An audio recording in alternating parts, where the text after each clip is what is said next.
the Volview Homecoming Edition. Here we go.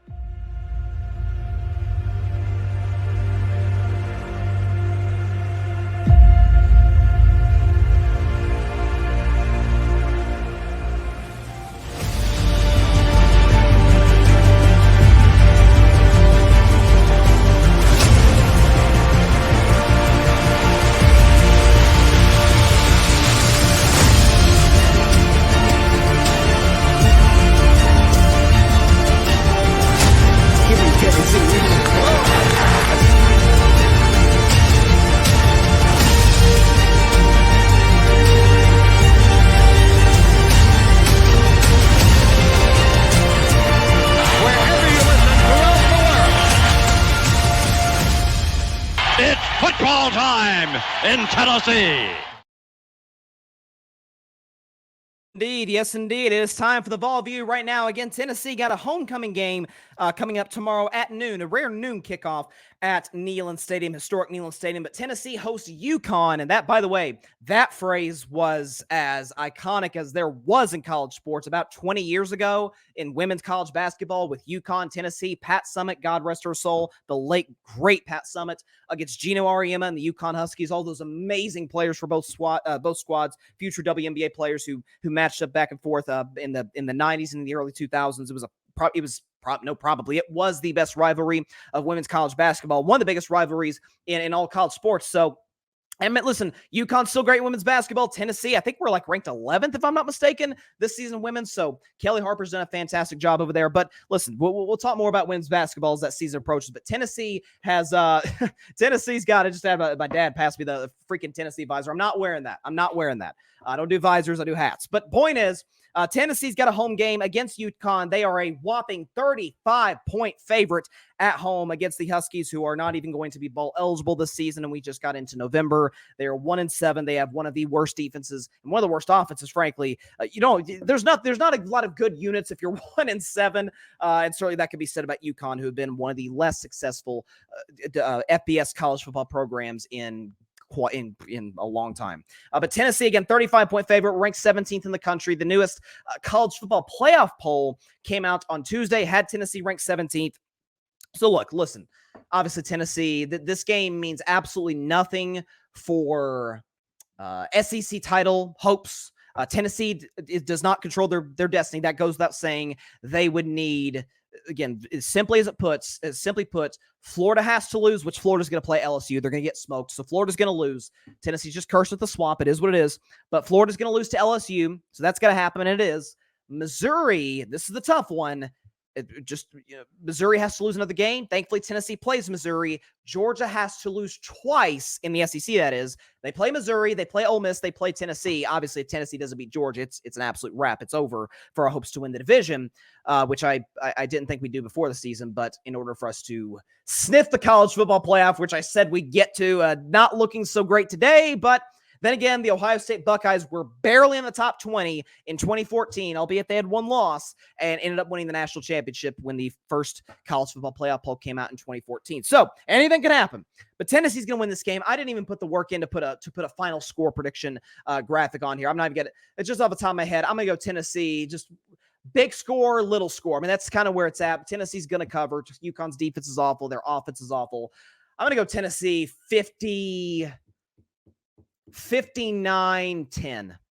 Tennessee 59, UConn 10 on Saturday afternoon in Knoxville, in Knox Vegas at Neyland Stadium. But really, to me, the bigger overall picture for this game for Tennessee is Joe Milton. We assume he's going to play well. Joe Milton's actually been very good. I thought he played well enough to beat Alabama. He just didn't get enough time from his O-line, and his receivers didn't separate in the second half.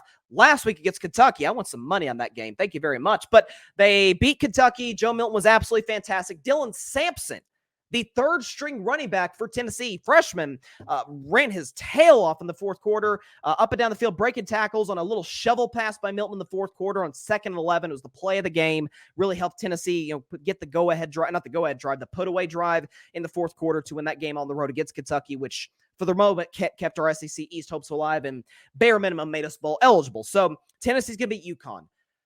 Here's what I want to see, folks.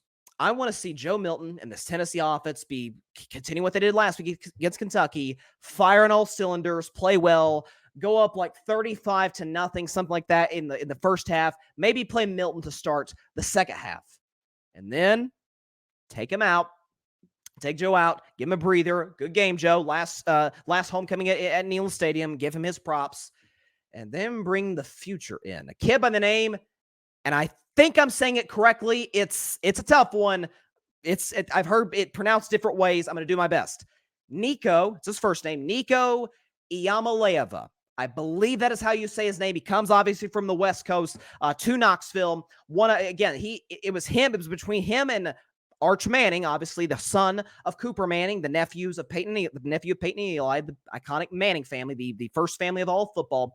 But Arch Manning, Nico Iamaleava, like back and forth, it was those two. Who's the best quarterback in high school? They're both 5-star recruits. Obviously, Arch went to Texas and Nico went to Tennessee, and that's the two UTs. It's kind of fitting. Gets the two best quarterbacks from this past recruiting class. But if you look at Nico Iamaleava, okay, and you look at his stats from where's the high school? Warren High School. Nico threw he had a touchdown to interception ratio of 25-1. 50 touchdown passes for Nico.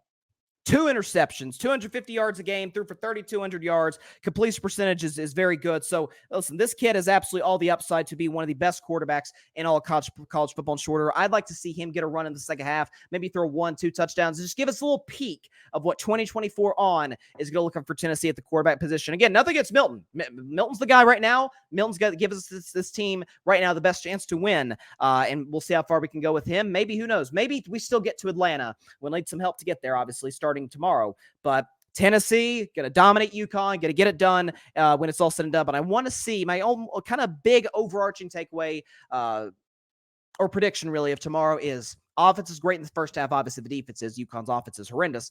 But I want to see Nico in the second half get like almost the entire 30 minutes of the third quarter and the fourth quarter. I want to see him. Obviously, Tennessee's going to be running the ball. It's going to be a vanilla game plan. They're not going to show Missouri and in the future Georgia something that, hey, we can expose this on Tennessee. It's hard enough to win in this league. Don't make it more difficult than you need to make it.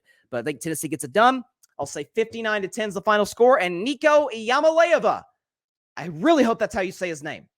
I've heard the thing is I've heard it pronounced different ways by different commentators. So that's So I'm rolling with for now. If I'm corrected, I will obviously correct my pronunciation. But Tennessee wins, gets to 7-2, maybe moves up a little bit if we get some help above us in the college football playoff rankings. We get it done, and Nico gets some run, and we take care of business, 59-10 over UConn. And that is it for this edition, the homecoming edition of The Vol View. Thanks so much for watching the show on YouTube, and be sure to go click that big red subscribe button and check out the other clips and full shows from Carving It Up Live, as well as our other incredible content creators here on the Grid Network.